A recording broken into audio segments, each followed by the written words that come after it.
Going into advanced techniques for our Gilgamesh character. So our Gilgamesh is looking pretty good, but maybe if you look into the reference pictures here, he's got some decorative pieces here, he's got some stripes on his clothing, and some patterns down here. There's some things that look like tassels, so we would like to add those details to our Gilgamesh base here. So to do that, the most frequent tool that I use is brushes. I love brushes.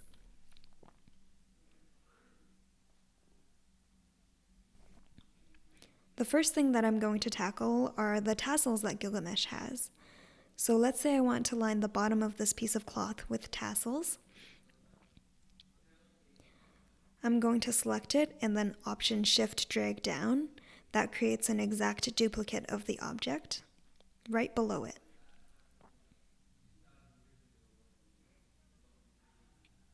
I'm double clicking to isolate the object and then selecting all these extraneous points to delete them. I want the tassels to follow just this path here that I've got.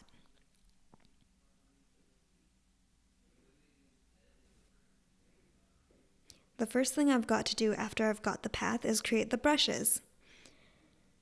There are two different types of brushes that we're going to talk about. The first one is pattern brushes and the second one is art brushes. Pattern brushes are exactly what they sound like. They will take the object that you're selecting and turn it into a brush and duplicate it as a pattern. That sounds complex, but it's not really that crazy. I'm going to show you by making a tassel brush. Here I've got this tassel-looking object. It's quite simple, just like our crash course style. It's got these little fringes hanging on the bottom and just a knot at the top of the tassel. What I want is for this object to be gold, so that we get a gold trim on the bottom of Gilgamesh's robe piece, and I want them to line up all along the bottom here like this. You can see what I'm doing, I'm just copying and pasting them, and they're not even spaced out properly, and they're all black, and it's taking me a really long time. This isn't an efficient way to work, so the shortcut for this is to use brushes.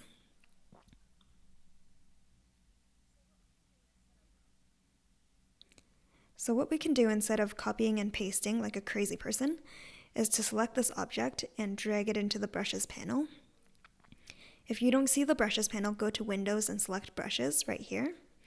So I'm going to drag it into the brushes panel. You can see a little plus pop up. That means create a new brush. Once you've dropped it in, this new brush panel will appear and it will allow you to select what kind of brush you want to make. I want to make a pattern brush, so I'm going to select that, click OK, and another option panel will appear. This helps you to define exactly how you want your brush to look and allows you to customize a lot of things. For example, the corners. As you can see, the corner here looks a little odd, kind of like a broccoli. The option that they have on the corner right now is auto sliced, but that probably doesn't give us the look we want. We probably want something more like this, which is the auto between. I usually use auto slice, auto centered, or auto between. Auto-centered here just centers our object and it still looks a little odd and big, so I'm going to select the auto between. This here is a preview of what the brush might look like when it's in use.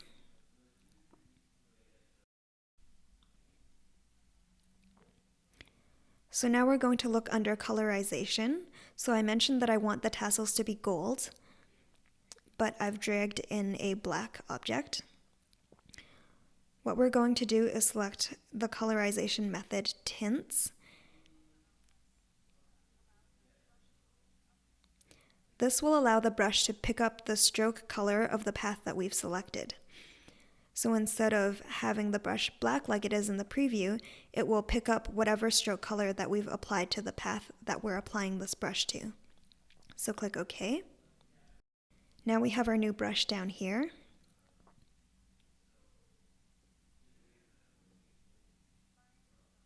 So if I have a line with a black stroke applied, I'm going to apply our pattern brush to it, And here we have a line of tassels. And because the stroke was black, now all the tassels are also black. But if I change the stroke color to something else, the tassels will pick up that color. Red, gold, green, blue, anything. So remember this path that we created? Now it's ready for us to apply a tassel to it, because we want the tassel to follow the fringe of this hem. So I'm going to select that. Go over to my brushes panel and select the tassels, and there we have the tassels. They're following the fringe of the hem.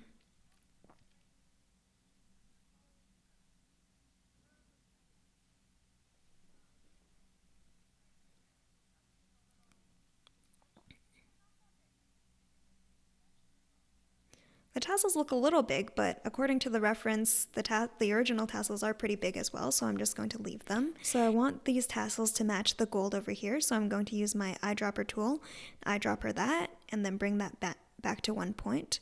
Or I can manually select it here and just use the sliders to select a gold that I like. There's multiple ways to adjust the color for what you like. And there we have it, the tassels are done.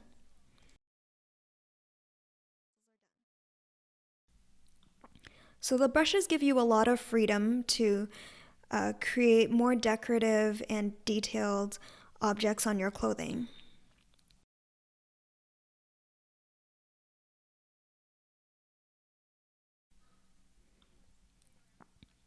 Once you've played around with brushes a bit more, you can see that there's more detail to our Gilgamesh. I've got the tassels up over here at the top of his shirt. But I've also got this pattern running along the side of his robe. These are all pattern brushes here. This is a pattern brush. You can see how it follows the stroke. Really, we're just using 3 pattern brushes here, but you can use them to create a lot of different details. I just want to show that you can also apply that pattern brush as another stroke. So let's go back to our bangle and add a new stroke in the appearance panel. Let's change this to a brighter color so that we can see it. And I've got a couple pattern brushes created here. Let's select the zigzag one. It's a little big, so we're going to make it smaller. And now we've got a little zigzag pattern on Gilgamesh's bangle.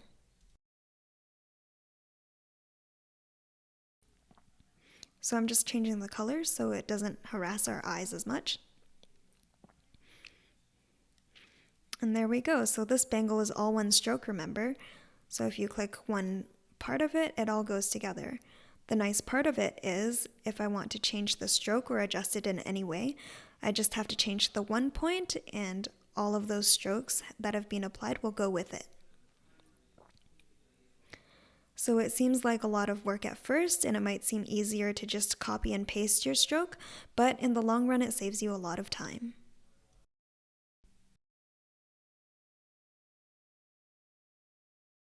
So I mentioned that there were 2 types of brushes that we're going to be talking about. I talked about patterns, so now we're going to be talking about art brushes. Art brushes are different from pattern brushes in that they don't duplicate the objects that you're trying to turn into a brush. Instead, they take the object and pull it along the stroke that you're creating. So most frequently I use this for limbs. Let's say I have this arm and I want the arm to be bending to scratch Gilgamesh's head. So we've got this straight arm with all these muscles attached to it. It's very hard to make that arm bend. I can't just use the rotation tool because the whole thing turns as a stick, and I can't just select certain points and have those bend because that doesn't work at all. That's what it ends up looking like.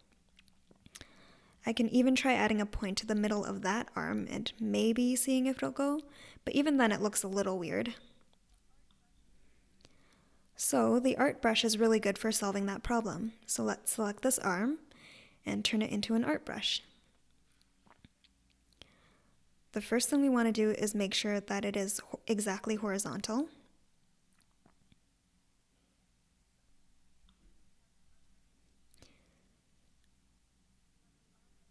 We have the arm ready to be turned into an art brush. So we're going to take that, once again drag the whole thing into our brushes panel, and then select the art brush, not the pattern brush. Another option panel pops up. This one looks a little different from the patterns panel.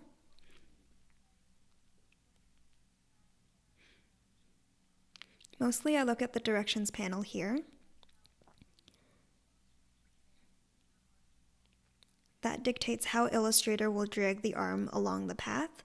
So I want the arm to start on the shoulder joint and drag along to the hand joint.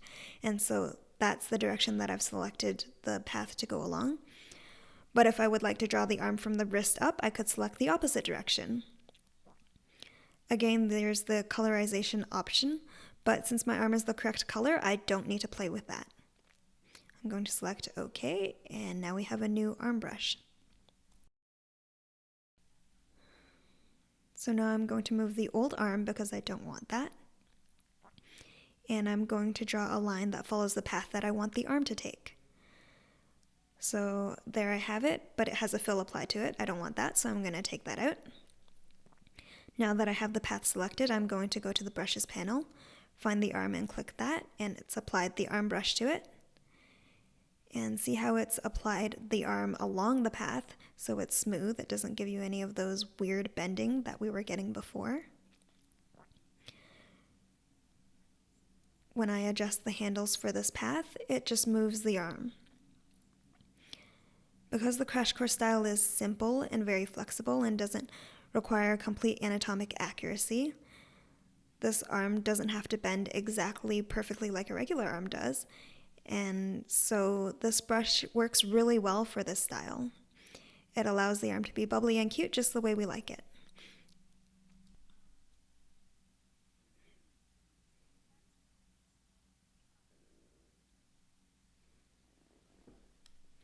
That's really useful if you've got characters that you want to pose or place, but in terms of creating characters for the animator, we like to keep the characters with straight limbs, because that's easier for the animators to animate.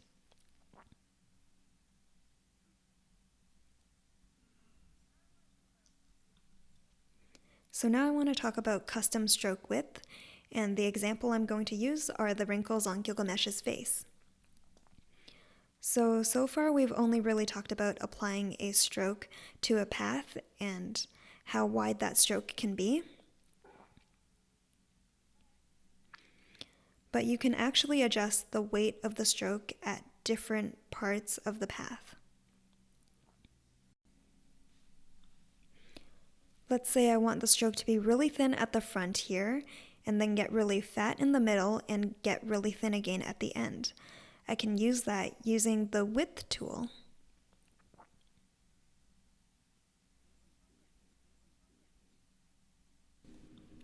The shortcut for this is Shift W. So I have the path selected. Using Shift W to get the width tool, I can go to the point on the path that I want to adjust, and a little plus sign will appear.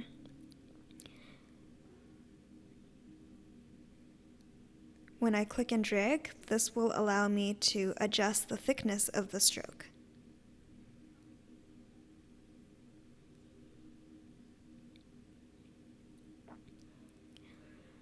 So we're starting with really skinny, like we talked about.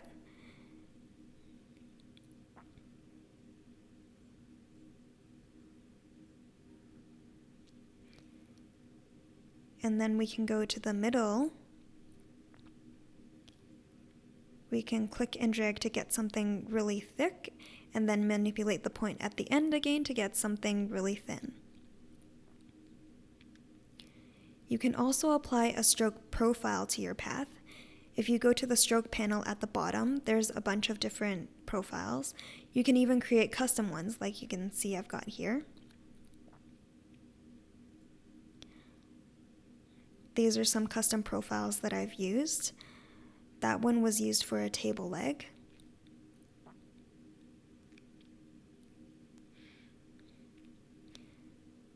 If you can imagine this as the leg of a table, you could have something like this.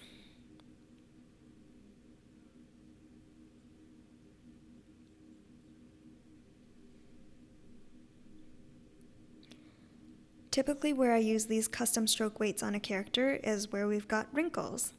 Like you can see here, we've got really thick on the outer edge of the wrinkle and then really thin at the edges. It would look a little weird if Gilgamesh's wrinkles were all one thickness all around.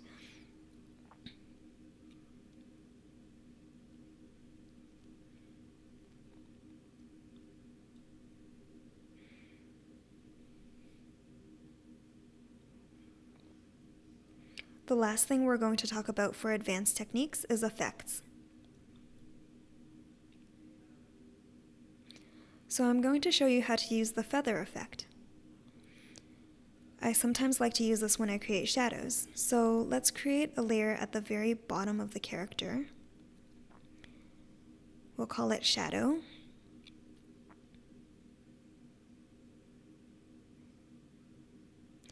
Let's draw an ellipse. We can go to our ellipse tool, which is shortcut L, and then option click. The option allows us to draw the ellipse from the middle,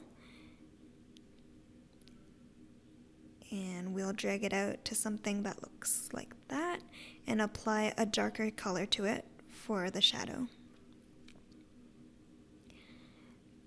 The animator can take this and adjust the opacity of the shadow to make it lighter or darker, and I can make a note on the layers panel to let them know how dark or light I would like that shadow to be, or they can decide it for themselves.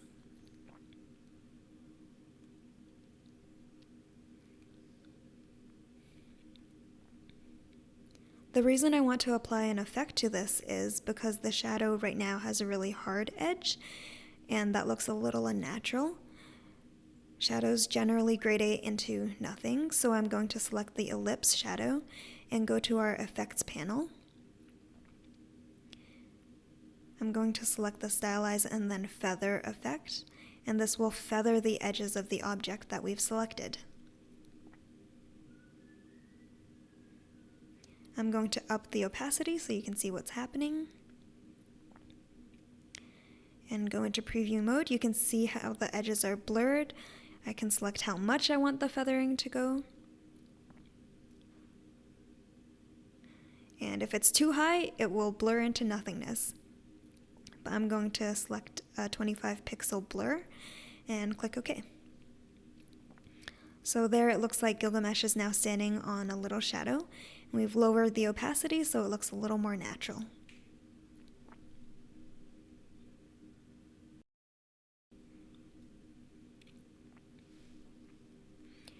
Now I want to talk about the blend tool, which allows you to blend different objects and different colors.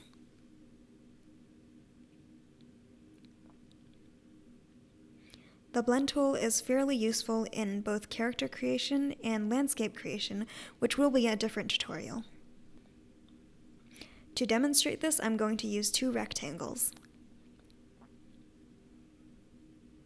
The blend tool does tweening from one object to the other, and just creates a smooth blend from one object to the other. So we have a blue rectangle that's taller, and let's have a cyan rectangle that's shorter. If I create a blend between them using Object Blend Make or Option Command B as your shortcut, you can see the blend tool fills in the difference between the two objects. So I can go to Object Blend Options, and this allows me to adjust how that blend happens. So right now it's creating the blend with 2 steps, but I could specify 15 steps, or if I want it to be really smooth, I could create 155 steps, which makes it look just like a gradient.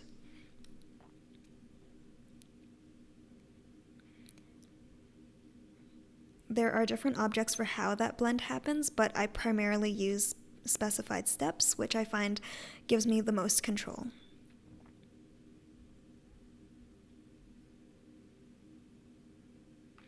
You can also adjust these objects after you've created the blend. Let's say I want to turn this object like that, or you can turn it into a different shape. It doesn't have to be a rectangle.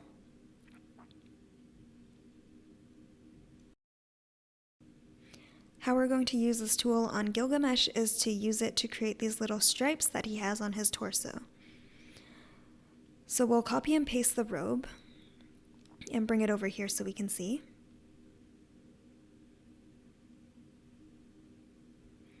I like the color that we have over here on this decorative piece, so I'm going to eyedropper that stroke color. The short color is I to get to the eyedropper.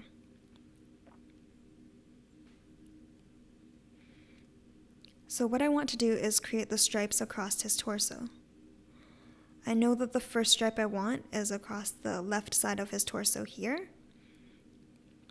So I'm going to select that path, copy and paste it just to get those points.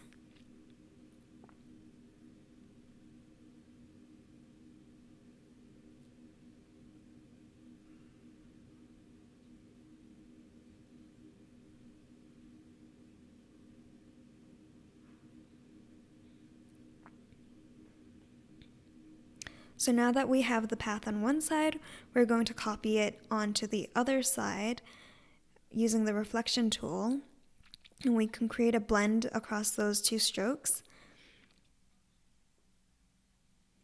Since I want more than 2 steps, I'm going to go to the blend options and increase the number of stripes.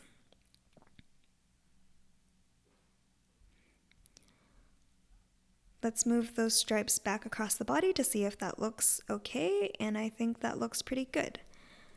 So to isolate the strokes within the robe, I'm going to create a clipping mask.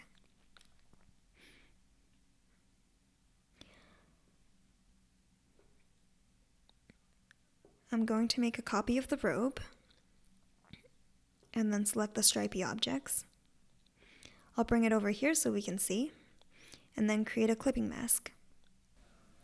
So now we've created a clipping mask. We're going to move that back into place. And there we have it. Gilgamesh has little stripes on his body.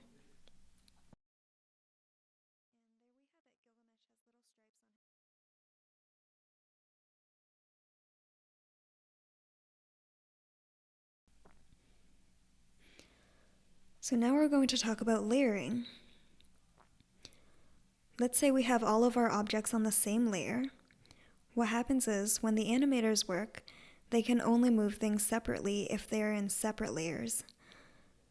So right now, since Gilgamesh is all in one layer, if they move him, he would move all as one piece. The animators would not be able to articulate his arms or legs separately. So what we need to do is separate the things that move individually, like his legs and his arms and eyeballs, so that the animators can move them separately. The first thing I usually do is I create all the layers that I think I'm going to need. The shortcut for creating new layers is Option-Command-L. That will create a new layer below the layer that you are on, and a layer options panel will appear. Usually we have 2 layers for the hair. We have the front hair, like the bangs, and the back hair. That would be hair that goes behind the shoulder. So I'm going to go in and label front hair. And then below that we would have the head and the eyes. Our guy also has a mustache.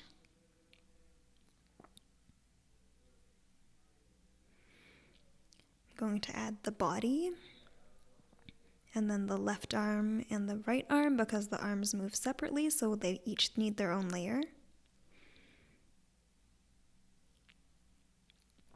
And then I'm going to add a layer for the lower body cloth. If I don't know what the articles of clothing are called, I try to be descriptive in my layer naming so that the animators know what I'm talking about. And then we'll have the left leg and the right leg separately. So we've got a couple layers here, and that looks pretty good, but we're probably going to need a few more, and we'll just find out as we go. For example, we're missing the hair that goes in the back of the shoulders right now. So I've got it layered so that all of the objects that will go on top and all the objects that will go behind them are below them in the layers panel. This is similar to what we talked about when we discussed the bangles and how you need to layer objects that are on top first. So the strokes that appear first need to appear on top in the strokes panel, otherwise they will not be shown.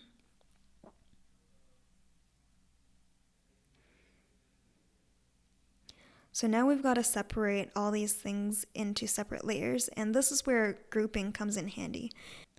So I've selected the eyes, and I'm going to drag this dot into the eyes dot in the layers panel, and that moves the eyes into the eyes layer.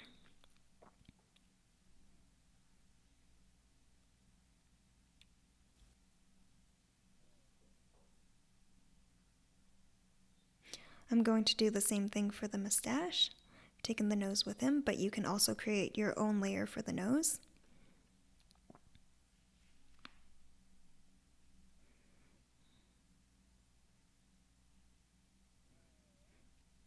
Since this hair is all in the front, I'm going to move that into front hair.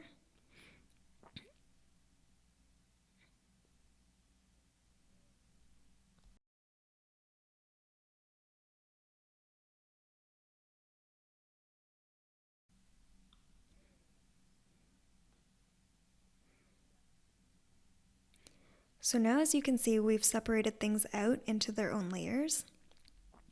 You might have to go back and check. As you can see, I haven't got the head in its own layer, so I've got to correct that, move that into its proper layer.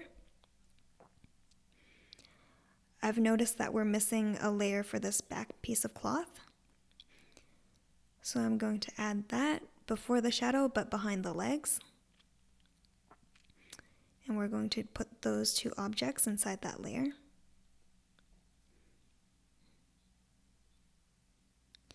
And we're going to make sure that the shadow is under everything. And now everything looks like it's in the right spot. You can check by turning on and off the layers just to scrub through it.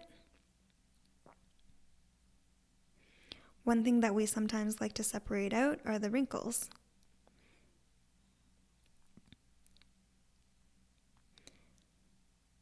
You can go into outline mode, which is what I'm doing, by using Command Y.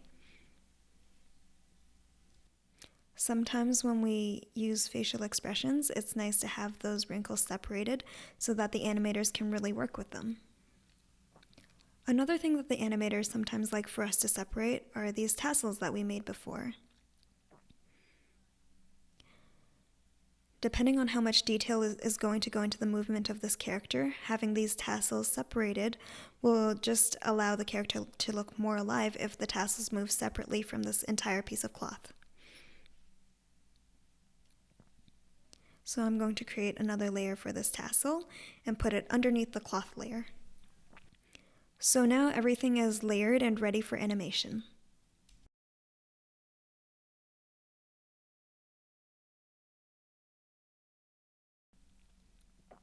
The last thing I want to talk about for layering is the artboard.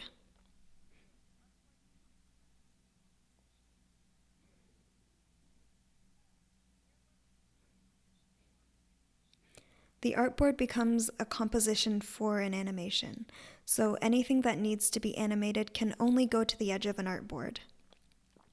Since this is the edge of my artboard here,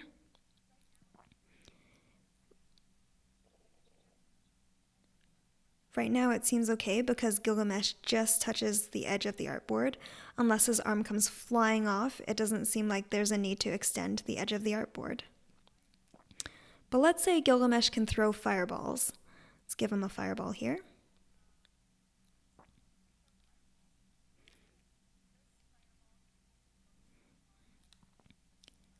If Gilgamesh can throw fireballs, this fireball can only go as far as the edge of the artboard.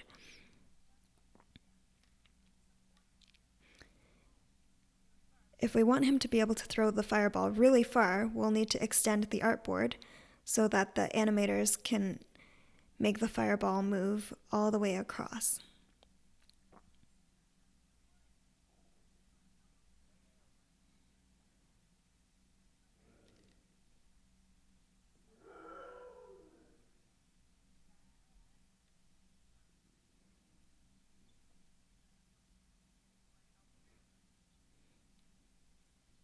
I'm just going to undo this because Gilgamesh does not need to throw fireballs.